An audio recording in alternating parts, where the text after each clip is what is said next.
하나님 말씀 볼게요. 오늘은요, 창세기 12장 1절부터 3절까지의 말씀을 준비했습니다. 창세기 12장 1절부터 3절까지의 말씀을 함께 보도록 하겠습니다. 창세기 12장 1절부터 3절까지의 말씀, 제가 한 절 읽고 여러분 한 절 읽고 3절은 함께 합독하도록 하겠습니다. 여호와께서 아브람에게 이르시되 너는 너의 고향과 친척과 아버지의 집을 떠나 내가 내게 보여줄 땅으로 가라.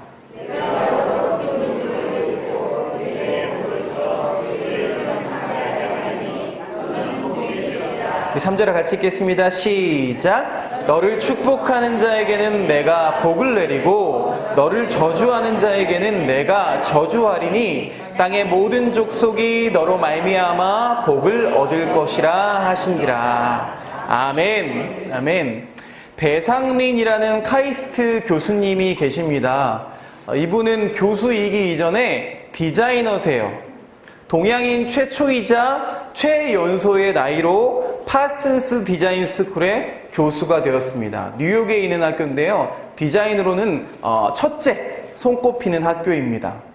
그리고 세계 4대 디자인 어워드를 석권하고 세계적으로 권위 있는 디자인상을 무려 47차례나 수상한 디자이너입니다. 어린 나이에 성공가도를 달리던 사람이었어요. 그러나 그런 성공가도를 달리는 가운데 아프리카에 방문을 하게 된 거예요. 그런데 이분이 목사님의 아들인데 거기서 하나님이 나를 왜 부르셨는지 소명을 발견하게 되었습니다. 거기서 그 아프리카 아이들의 눈빛을 보면서요, 이렇게 느꼈다고 해요.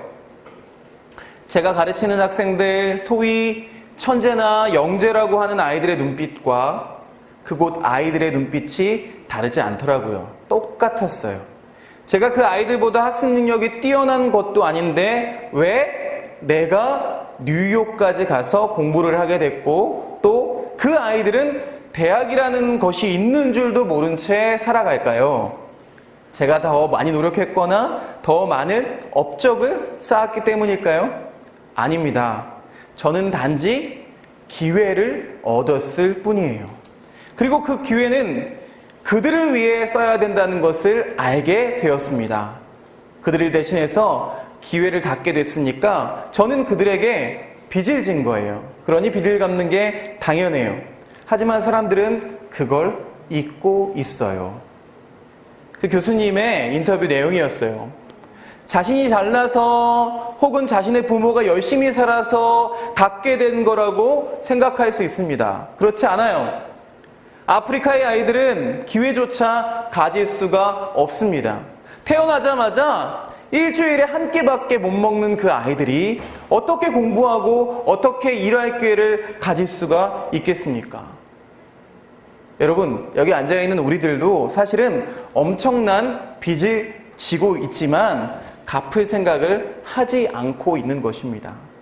자, 이 교수님이 쓴 책 제목이요, 나는 3D다, 3D다 라는 책이 제목인데요. 그 책의 표제, 작은 소제목이 있습니다. 거기에 뭐라고 나와 있냐면 내가 하는 일은 아름다운 쓰레기를 만드는 일이었다 라고 얘기했습니다. 그도 그럴 것이 우리는요, 물건의 선택 기준이 다양하지만 기능도 있고요, 꼭 필요해서 사는 경우도 있지만 요즘 보면은요, 디자인을 굉장히 중요하게 여깁니다. 그래서요, 새로운 디자인이 딱 나오면 전에 것은 어떻게 될까요? 버려지게 됩니다. 그러니까 아름다운 쓰레기가 맞습니다. 이제 이분이 나는 이 생활을 다 청산하고 고국으로 돌아가서 학생들을 가르치면서 그런 기회를 얻지 못한 사람들을 위해서 디자인을 해보겠습니다 라고 하니까요, 같이 근무하고 있던, 함께하고 있던 학생들과 교수들이 다 미쳤다고 했어요. 많은 우려가 뒤따랐고 또 새롭게 또 그 길에 가게 될 것이라는 그 기대는 어떻게 보면 불투명했고요. 이미 얻은 많은 것들을 아마도 잃게 되지 않을까라는 생각들을 했습니다. 그런데 그럼에도 불구하고 이분은 아무도 가지 않는 길을 선택했습니다.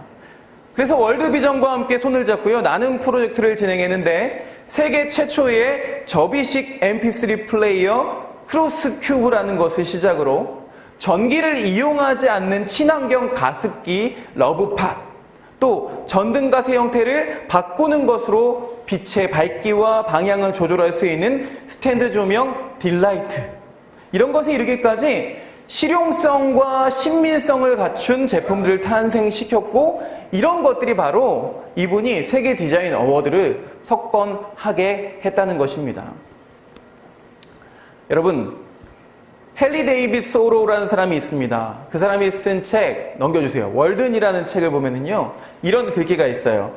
세상 사람들이 다 맞다고 걸어가는데 누군가 다른 소리를 듣고 다른 길로 간다. 누군가는 다른 소리를 듣고 다른 길로 간대요. 오늘 말씀에도 이런 한 사람이 등장하죠. 그 사람의 이름은 우리가 너무 잘 알고 있는 아브라함입니다. 정확히는요, 아브라함 되기 전에 아브람입니다. 이 아브라함의 이야기는 여러분 모두가 잘 알고 계실 거예요. 아브라함에게 남들에게 들리지 않는 다른 소리가 들리기 시작했습니다. 그 소리는 바로 이거였어요. 12장 1절 보니까요. 함께 읽어보겠습니다. 시작. 여호와께서 아브라함에게 이르시되 너는 너의 고향과 친척과 아버지의 집을 떠나 내가 내게 보여줄 땅으로 가라. 누군지 몰라요. 그런데 그분이 명령을 내리시는데 이 아브라함더러 미지의 땅으로 가라는 것이었어요. 아브라함 당시의 사회는요, 반유목적인, 반은 농경이고 반은 유목을 하는 부족 사회였습니다. 그렇기 때문에요, 외부의 공격과 불이익 속에서 나를 보호해줄 수 있는, 나의 가족을 보호해줄 수 있는 그 부족의 연대감은요, 생존의 필수 조건이었습니다. 그래서 아브라함에게 하신 이 명령은요, 지금까지 네가 의지하고 있던 그 모든 혈연과 지연, 그리고 자신의 방패막이가 되어주었던 그 지리적인 사회적인 배경을 다 버리고 새롭게 출발하라는 그런 명령이었던 것입니다. 하나님께서 아브라함에게 보기 원하셨던, 아브라함에게 찾기 원하셨던 믿음은요, 그냥 어떤 추상적인 개념이 아니었어요. 우리가 믿음이라고 얘기하는 그런 추상적인 개념이 아니었고, 지금까지 버팀목이 되어왔던 본토와 친척, 아비 집을 떠날 것을 구체적으로 요구하는 어떤 현실적인 행동을 촉구하는 믿음이었다는 것입니다. 자, 그래서 아브라함이 어떻게 했냐면요, 본문 4절, 오늘 읽진 않았지만 본문 4절 보니까요, 함께 읽어보겠습니다. 시작. 이에 아브라함이 여호와의 말씀을 따라갔고. 여러분, 그 말씀을 따라갔어요. 근데 생각해 보세요. 아브라함이요, 하나님의 존재를 확실하게 알았을까요? 여호와 하나님이라는 존재를 확실히 알고 있었을까요? 아니요, 그렇지가 않았어요. 어느 날 다른 소리가 들렸던 거예요. 다른 신들이 이야기하는 거랑은 다른 소리가 들렸다는 거예요. 남들에게는 들리지 않는 소리. 그럼 이렇게 말하니까 무슨 남양 특집 같죠? 그렇죠? 올여름 다른 소리가 들린다. Coming soon. 확실하지도 않고 보장되어 있는 것이 아무것도 없음에도 불구하고 그 소리를 따라가는 것으로 아브라함의 믿음의 여정은 시작되었다는 것입니다. 그런데 아브라함 말고도요, 성경에는 아브라함같이 다른 소리를 듣고 따라가는 사람이 또 있어요. 자, 마가복음 1장 16절부터 18절 말씀을 보겠습니다. 마가복음 1장 16절부터 18절 말씀 제가 읽어드릴게요. 갈릴리 해변으로 지나시다가 시몬과 그 형제 안드레가 바다에 그물 던지는 것을 보시니 그들은 어부라. 예수께서 이르시되 나를 따라오라. 내가 너희로 사람을 낚는 어부가 되게 하리라 하시니 곧 그물을 버려두고 따르니라. 이 사람들이 누구라고요? 시몬과 안드레. 시몬의 이름이 뭐죠? 베드로. 베드로와 안드레, 예수님의 제자들이죠. 제자들이 예수님을 따르는 것이 그냥 우리는 당연한 일인 것처럼 여겨지지만 말씀을 보니까요, 그물을 버려두고 따랐다라고 기록하고 있어요. 여러분, 이게 쉬운 일일까요? 내가 먹고 사는 일, 걱정하지 않고 어떤 무언가를 따른다는 것은 결코 쉬운 일이 아닙니다. 그럼에도 불구하고 따라갈 수 있었던 이유가 무엇일까요? 어떤 초자연적인 힘이 있었을까요? 예수님 말씀하실 때 무언가 이상한 현상들이 일어났던 걸까요? 아니면 아브라함에게 들린 음성 가운데 원금은 보장해주고 노후 보장해준다는 어떤 약관이 포함되어 있었을까요? 여러분? 아니었어요.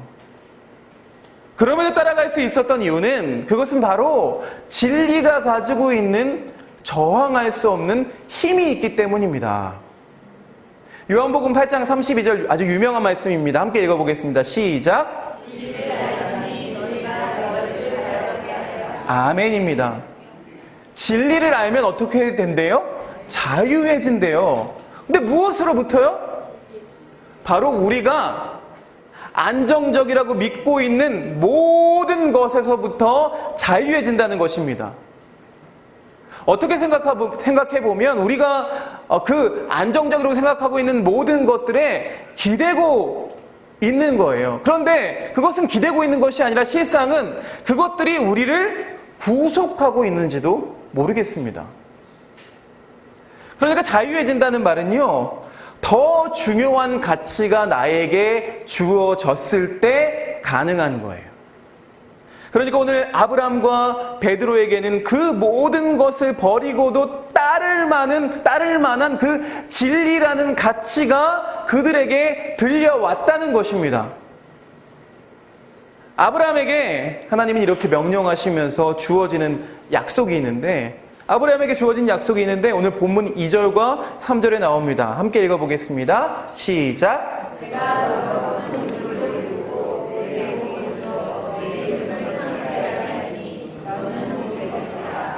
너를 축복하는 자에게는 내가 복을 내리고 너를 저주하는 자에게는 내가 저주하리니 땅의 모든 족속이 너로 말미암아 복을 얻을 것이라 하신지라. 아멘입니다. 여러분, 아주 유명한 말씀입니다. 이 약속은요, 어찌 보면 성경 전체의 메시지를 압축적으로 요약하는 성경의 가장 중요한 구절 중에 하나입니다. 그래서 약간씩 변형돼서요, 반복적으로 이 구약 성경에 나타납니다. 이삭에게도 그랬고 손자 야곱에게도 여러 차례 주어지는 하나님의 약속입니다. 여기서 중요한 점은요, 하나님께서 아브라함에게 약속하신 그 복이 아브라함 또 그의 혈통적 자손만을 위한 것이 아니라, 우리는 그냥 쉽게 오해해요. 그 혈통적인 그 모든 사람들, 자손들만을 위해서 준 복이 아니었을까라고 오해할 수 있는데, 하나님이 아브라함을 선택하셨다고 여러분 아브라함만 편애하고 다른 민족들에 대해서 관심을 포기하시는 그런 민족 차별주의의 하나님이 결코 아니십니다. 구약의 하나님은 세상을 이처럼 사랑하사 독생자를 주신 그 신약의 하나님과 동일하신 하나님이신 줄로 믿습니다. 그러니까 이 아브라함에게 약속하신 그 복, 이 언약은요, 그와 그 자손에게 뿐만 아니라 하나님께서 창조하신 그 모든 족속에게, 온 인류에게 약속된 복이라고 믿고 계시죠? 아멘? 이런 큰 약속이 바로 이 아브라함의 믿음의 여정을 통해서 시작됐다는 거예요. 그리고 이 진리가 아브라함을 바로 자유하게 했던 것입니다. 그래서 아무도 가지 않은 그 길을 결심하고 갈 수 있게 되었다는 것입니다. 그런데 성경에 보니까요, 베드로도 처음부터 예수님을 따른 건 아니에요. 오늘 아까 말씀은요, 만나자마자 예수님을 따른 것처럼 보이잖아요. 그런데 그게 아니었어요. 다른 복음서를 보면은요, 베드로가 무려 예수님을 3번 만나고 나서 그제야 예수님 앞에 엎드려서 내가 죄인입니다 라고 고백하는 모습을 만나게 됩니다. 말씀을 찾아볼게요. 요한복음 1장 40절부터 42절 말씀입니다. 요한복음 1장 40절부터 42절 말씀이에요. 자, 같이 읽어보겠습니다. 시작. 요한의 말을 듣고 예수를 따르는 두 사람 중에 하나는 시몬 베드로와 형제 안드레라. 그가 먼저 자기의 형제 시몬을 찾아 말하되 우리가 메시아를 만났다 하고, 메시아는 번역하면 그리스도라. 데리고 예수께로 오니 예수께서 보시고 이르시되 내가 요한의 아들 시몬이니 장차 게바라 하리라 하시니라. 게바는 번역하면 베드로라. 자, 이거 말씀 보니까요, 먼저 누가 예수님을 따랐대요? 안드레가 먼저 예수님을 따랐대요. 그러니까 베드로는 안드레에게 예수님을 소개받았어요. 그리고 그 자리에서 예수님께 장차 게바, 베드로라는 이름을 받게 됐습니다. 그런데도 이 말씀을 보면은요, 베드로가 예수님을 따랐다는 말이 없어요. 그리고 베드로가 다시 예수님을 만나게 됩니다. 누가복음 4장 38절부터 41절까지의 말씀입니다. 누가복음 4장 38절부터 41절까지의 말씀, 저와 여러분들이 한 절씩 교독하도록 할게요. 4절이니까. 예수께서 일어나 회당에서 나가사 시몬의 집에 들어가시니 시몬의 장모가 중한 열병을 앓고 있는지라 사람들이 그를 위하여 예수께 구하니,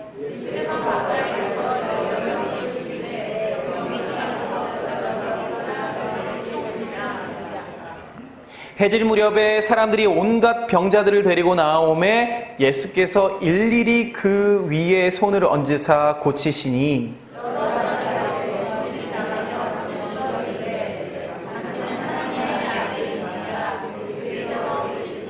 그들이 말함을 허락하지 아니하시니 이는 자기를 그리스도인 줄 알미러라. 아멘. 자, 시몬 베드로가요, 장모가 있었어요. 이 장모가 열병에 걸린 거예요. 그런데 이 장모의 열병을 누가 고쳐주셨어요? 바로 예수님이 고쳐주셨어요.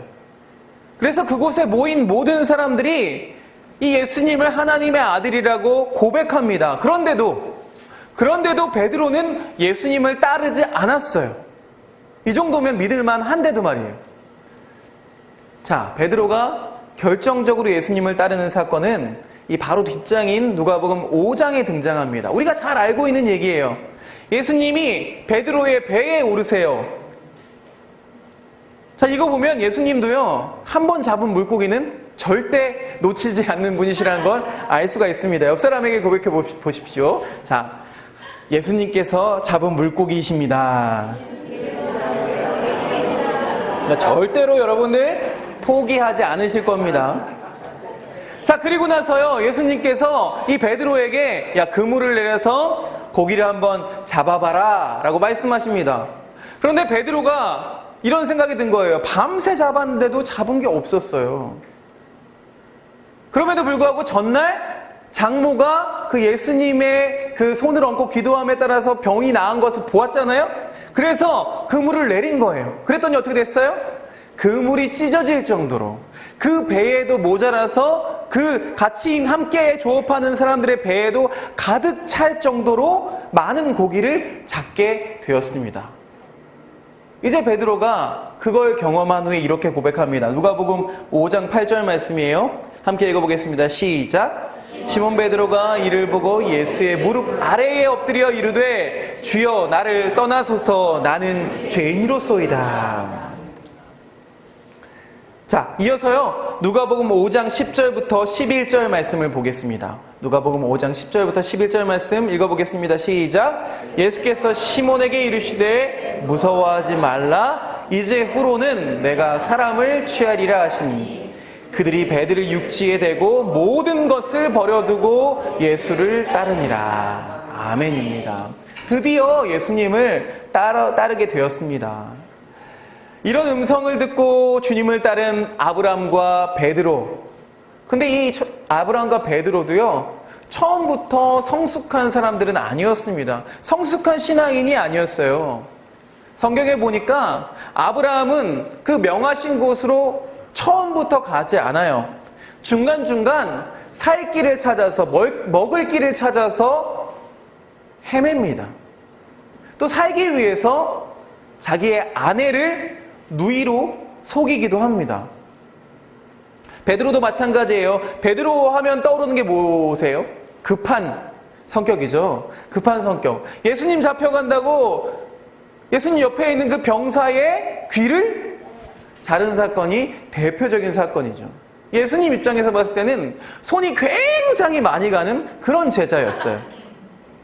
그런데 그들이 이 진리로 조금씩 다듬어져 갑니다. 세상에 어디 아프지 않고 성장하는 것이 있겠습니까? 우리 신앙도 마찬가지죠. 복음을 듣고 예수님을 따르기로 결단했음에도 불구하고 그것을 마치 기다렸다는 듯이 우리는 고난에 빠지게 되고 또 우는 사자와 같이 세상의 소리들은요, 우리를 가만히 놔두지를 않습니다. 그러나 이런 과정들을 거치고 나서 아브라함은 아브라함이 되고 또 복의 근원이 됩니다. 베드로는 예수님의 소리를 그대로 전하다가 예수님처럼 십자가에 못 박혀 죽습니다. 20세기 마지막 노벨 문학상 수상자가 독일의 귄터그라스라는 사람입니다.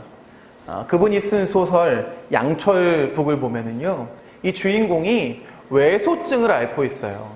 그러니까 겉은 어린아이인데 사실은 성인인 거예요. 외소증을 앓고 있기 때문에. 이 소설이 저도 읽어보진 않았고요. 영화가 되어서 제가 접할 수 있게 되었는데 아주 인상적인 장면이 하나 있었어요. 오늘 그 장면을 함께 나누고 싶어서 여러분께 가져왔습니다. 함께 보시겠습니다. Denn was ist das für ein Freistaat, den man uns großzügig eingeräumt hat? Wie die Laus in den Fels hat man uns die Polen ins Hafengebiet auf die Westerplatte gesetzt. Und mitten in unsere geliebte Altstadt hat man uns eine polnische Post beschert. Wir danken für diese Bescherung.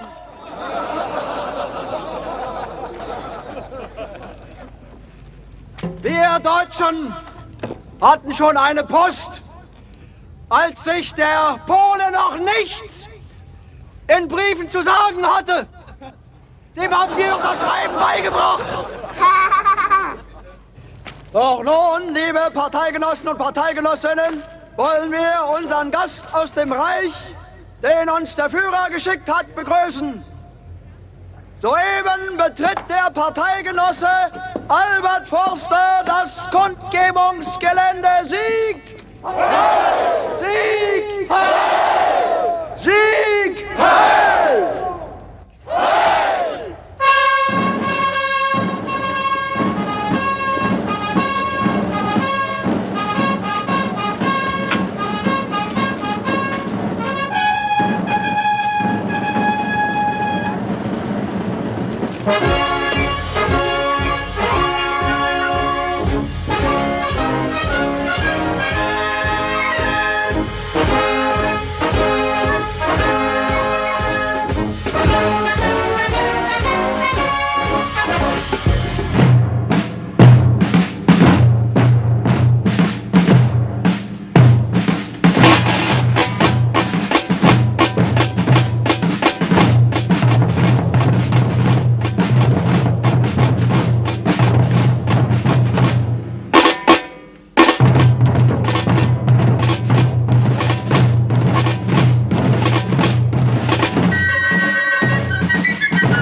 여기까지 보겠습니다. 히틀러와 나치의 군대들이 이제 전쟁을 하러 가려고 출정식을 하는 거예요. 근데 행진하기 위해서 수많은 군인들과 군중들과 그 마칭 밴드 사이에서 숨어서 이 주인공이 북을 두드리기 시작하는데 리듬이 좀 다르죠. 근데 결국 그 소리 때문에 그곳이 충판이 벌어집니다.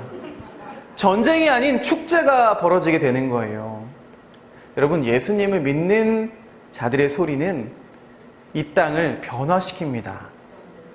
성 프란치스코가 쓴 평화의 기도라는 시가 있습니다. 미움이 있는 곳에 사랑을, 다툼이 있는 곳에 용서를, 분열이 있는 곳에 일치를, 의욕이 있는 곳에 신앙을, 그릇됨이 있는 곳에 진리를, 절망이 있는 곳에 희망을, 어둠이 있는 곳에 빛을, 슬픔이 있는 곳에 진리를, 절망이 있는 곳에 희망을, 위로받기보다는 위로하며, 이해받기보다는 이해하며, 사랑받기보다는 사랑하며, 우리는 줌으로써 받고 용서함으로써 용서받으며 자기를 버리고 죽음으로써 영생을 얻기 때문입니다. 사랑하는 여러분, 진리를 아는 우리들은, 세상과 다른 소리를 들은 우리들은, 하늘의 소리를 들은 우리들은 그 소리가 달라야만 합니다. 세상과 똑같은 소리를 내면 안 돼요. 세상과 다른 소리를 내야만 합니다. 세상이랑 똑같이 이렇게 해서 하면 성공한다, 이렇게 해야 잘 살 수 있다가 아니라, 이렇게 할 수 있음에도 불구하고 하나님 나라를 위해서 그것을 포기할 줄 알아야 해 라고 외칠 수 있어야 해요. 우리가 외치고 있는 하나님 나라, 그 하나님 나라를 한마디로 표현하자면 질서의 전복입니다. 무엇이냐면 뒤집히는 거예요. 우리가 알고 있는 생각과 관념들이 뒤집히는 것이 하나님의 나라라는 것입니다. 선교 초기에 대한민국에 기독교가 들어왔을 때는요, 그런 일들이 실제로 일어났어요. 남자와 여자가 동석할 수 없음에도 교회에서는 함께 모여서 예배를 드리기 시작했어요. 남편들이 맨날 술 마시고, 겨울만 되면 술 마시고 집에 가서 아내 두드려 패고 이랬었는데, 교회에 나오니까 달라지기 시작했어요. 양반과 노비 구분하지 않고 교회에서는 오히려 노비가 먼저 장로가 되는 이 전복의 역사가, 하나님의 나라의 역사가 이 땅 가운데 일어났었다는 거예요. 그래서 하나님 나라를 꿈꾸는 사람들이라면 그 생각과 가치관이 뒤집혀야 하는 줄로 믿습니다. 그런데요, 우리가 이렇게 다른 소리를 내면 사람들은요, 손가락질 할 수가 있어요.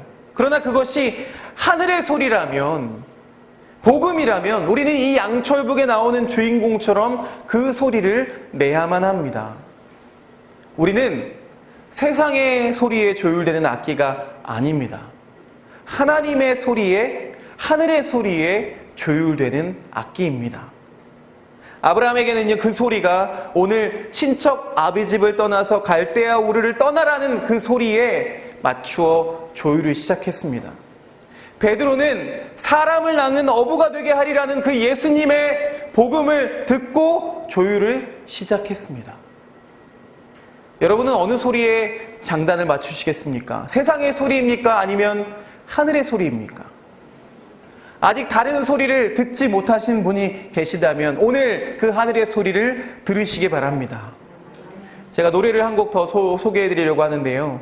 CCM 가수 장윤영님의 찬양 중에 조율이라는 찬양이 있습니다. 제가 참 좋아하는 찬양인데 잘 알려지지가 않아서 유튜브에도 찾아볼 수가 없더라고요. 그런데 전 이 찬양을 듣고 가사에 엄청 은혜를 받았었습니다. 그런데 노래가 어려워서 제가 따라 부를 수는 없습니다. 들려드릴 수는 없고 가사를 들려드릴게요. 저기 앞에 보이는 바이올린의 거장, 누구든지 저분의 연주를 들으면 나도 저분의 손에 들려 아름다운 멜로디를 노래해 봤으면, 저분은 주위를 둘러보다 드디어 나를 선택했네. 나도 드디어 거장의 손에 들려 연주되는 바이올린이 되었네. 나는 드디어 사람들의 마음을 감동시키는 선율의 주인공이 되었네. 그런데 여러분, 혹시 주일 예배 일찍 오시면, 주일 3부 예배 일찍 오시면 우리 앙상블이 조율하는 시간이 있습니다. 조율하는 시간에 그 조율 소리를 혹시 들어보셨나요? 그 조율하는 소리가 듣기 좋으신가요? 처음에는 뭔지 모르고 신경 안 쓰고 들으면 모르는데 그 소리를 가만히 계속 이어지면은요, 그건 소음이 될 경우가 많습니다. 좋은 소리가 아니에요. 조율 소리는 연주 소리가 아닙니다. 그러나 연주하기 위해서 반드시 거쳐야 하는 과정이 바로 이 조율입니다. 우리 인생이 그래요. 우리의 신앙의 훈련이 그렇다는 거예요. 오늘 우리 다시 우리의 소리를 점검해 보시기를 바랍니다. 나는 과연 제대로 조율된 소리를 내고 있는가? 그것이 하늘의 소리인가? 아니면 세상의 소리인가? 그래서 그것이 세상의 소리에 가깝다면 오늘 하나님 내게 찾아와 주셔서 당신의 소리로 나를 조율하여 주시옵소서 기도하시기 바랍니다. 하나님의 나라를 꿈꾸는 우리 남부교회가 해야 할 일은 다른 것이 아니라 이 영화에 나오는 이 주인공처럼 아무것도 아닌 것 같지만 그 작은 소리를 내어서라도 세상을 변화시키게 만드는 그 귀한 사명을 감당해야 할 줄로 믿습니다. 여러분, 교회를 위해서 기도해 주시기를 부탁을 드립니다. 자, 기도하겠습니다. 하나님 감사합니다. 사랑의 하나님이 오늘도 우리의 이 예배의 순간에 찾아오셔서 우리를 조율하고 주시고 계심을 우리는 믿습니다. 하나님, 우리의 소리가 세상의 소리를 내고 있는지 아니면 하늘의 소리를 내고 있는지 점검하게 하여 주시옵소서. 우리는 하나님이 만드신 악기입니다. 세상의 소리를 내서는 안 되는 줄로 믿습니다. 하나님, 우리가 하나님의 소리를 낼 수 있도록 우리를 조율하여 주시옵소서. 그 조율하는 과정 가운데 우리가 세상의 소리를 들을지라도 그 유혹에 넘어가지 아니하고 끝까지 그 믿음의 연단을 쌓아가는 우리 모두가 될 수 있도록 주님께서 인도하여 주시옵소서. 하나님, 그래서 우리를 통해서 우리의 가정이 변화되게 하시고 우리가 속해 있는 그 모든 곳이 우리의 교회가 또 우리 교회가 속해 있는 이 방배동이 또 이 열방이 하나님의 나라가 되게 하여 주시옵소서. 하나님, 오늘도 간절히 기도하고 구할 것은 내가 내 뜻을 구하는 것이 아니라 하나님의 소리를 구하는 이 거룩한 시간이 되기 원하오니 우리 기도 가운데 우리의 부르짖음 가운데 하나님 함께하여 주시옵소서. 예수 그리스도 이름으로 기도드렸사옵나이다. 아멘.